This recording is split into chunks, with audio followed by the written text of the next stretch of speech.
اب دیکھیں شیطان ہم سے گناہ کرواتا نہیں ہے، شیطان صرف وسوسہ ڈالتا ہے گناہ کا.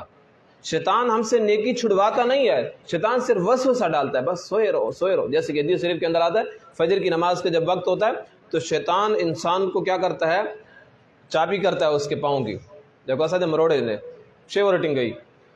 اور اس کے بعد جب نماز ہو جائے، نماز کے بعد بھی انسان پڑا ہوا ہے، نماز قضا ہو گئی تو شیطان خوش ہو جاتا ہے.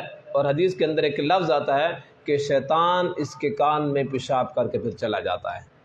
پھر سارا دن اس پہ نحوست رہتی ہے، سارا دن کبھی باپ کی طرف سے گالیاں، کبھی بھائی کی طرف سے گالیاں، کبھی والدہ کی طرف سے گالیاں، کبھی دوستوں کی طرف سے گالیاں، کبھی استاد کی طرف سے گالیاں. سارا دن اس کا منحوس گزرتا ہے. اب شیطان نے اس کے کان میں پیشاب کر دیا، نہ ہمیں شیطان نظر آتا ہے نہ شیطان کا پیشاب نظر آتا ہے، لیکن شیطان پیشاب کر کے چلا جاتا ہے.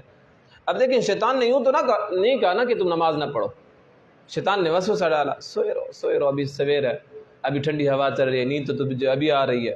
تو اس قسم کے وسوسے، اس قسم کے خیالات آتا ہے، ابھی تو 10 منٹ باقی ہیں، میں 5 منٹ میں وضو کر لوں گا، جلدی جلدی نماز کو چلا جاؤں گا.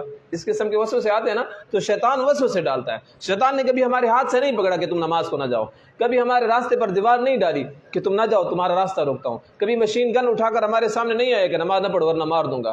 وہ صرف وسوسہ ڈالتا ہے اور اس وسوسے کو ہم اتنی تقویت دے دیتے ہیں کہ اس پہ عمل کرنا شروع کر دیتے ہیں اور شیطان کی بات کو مان لیتے ہیں. جو وسوسہ اس نے ڈالا تھا اس وسوسے کو ہم ارادے میں بدل دیتے ہیں.